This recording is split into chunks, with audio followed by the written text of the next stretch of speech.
স্বাগতম জানাইছো মই দীক্ষিত শৰ্মা আৰু এই মুহূৰ্তৰ এটা গুৰুত্বপূৰ্ণ বাতৰি দিব ওলাইছো মুখ্যমন্ত্ৰী ডক্টৰ হিমন্ত বিশ্ব শৰ্মাই আজি স্পষ্ট কৰিছে যে গৰুখুটিৰ পিছত এইবাৰ এতিয়া মুক্ত কৰিব লাগিব লামডিং সংৰক্ষিত বনাঞ্চল লামডিং সংৰক্ষিত বনাঞ্চলটো বহু লোকে গৈ অবৈধভাৱে দখল কৰি ৰাখিছে আৰু বিশেষকৈ আদাৰ খেতি কৰিবলৈ গৈ বহু লোকে সেই স্থান সেই সংৰক্ষিত বনাঞ্চল ইতিমধ্যে দখল কৰিছে আৰু মুখ্যমন্ত্ৰীৰ স্পষ্ট মন্তব্য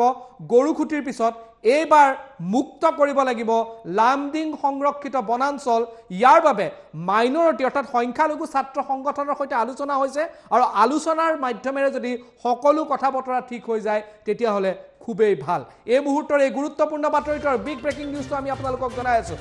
গৰুখুটিৰ পিছত এইবাৰ লামডিং সংৰক্ষিত বনাঞ্চল মুক্ত কৰিব লাগিব স্পষ্ট কৰিলে মুখ্যমন্ত্ৰী ডক্টৰ হিমন্ত বিশ্ব শৰ্মাই মই বহু সংখ্যালঘু ছাত্ৰ সংগঠনৰ লগত কথা পাতিছো বুলিও মন্তব্য কৰিছে মুখ্যমন্ত্ৰী গৰাকীয়ে আৰু লগতে কৈছে আদা খেতি কৰিবৰ বাবে বহু লোক তাত গৈছে তাত তেওঁলোকে দখল কৰি আছে আদাৰ খেতিৰ নামত তেওঁলোকে সেই অঞ্চল দখল কৰিছে বুলি মন্তব্য ডক্টৰ শৰ্মাৰ গুৱাহাটী উচ্চ ন্যায়ালয়ৰ নিৰ্দেশৰ কথাও তেওঁলোকক কৈছো বুলি মন্তব্য কৰিছে মুখ্যমন্ত্ৰী ডক্টৰ হিমন্ত বিশ্ব শৰ্মাই আৰু লগতে কৈছে যে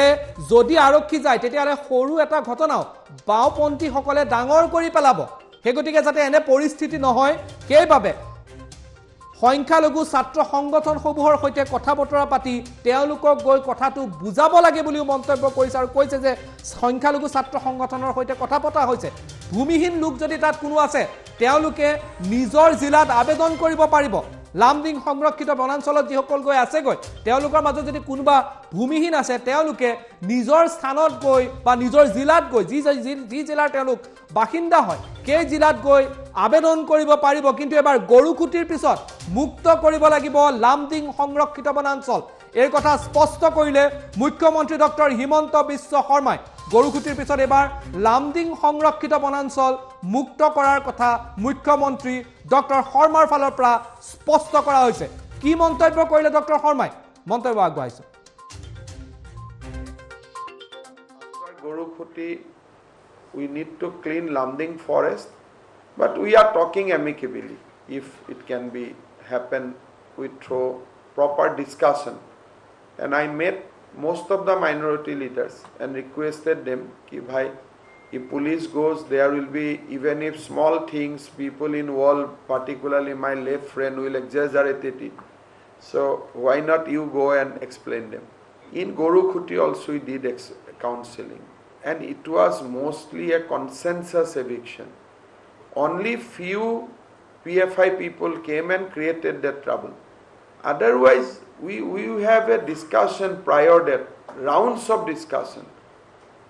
so last time we did not minute the record we did not publish the recorded minutes this time we are minuting the discussion where the minority organization has also agreed that reserve forest should not be encroached Gurukhuti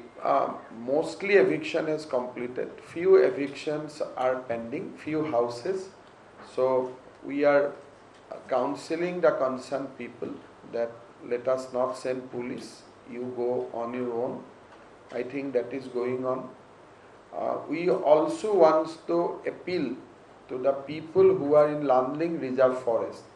Honorable Guwahati High Court has passed an order for eviction so I met various minority students organization I have explained them about the Guwahati High Court order that kindly go and explain those people if there is any landless people you can apply to the deputy commissioner of the parent district not of the district where you have come you have come in and crossed if you have come from Dhubri you can apply in Dhubri if you have come from Nagaon you can apply in Nagaon but in reserve forest you cannot encroach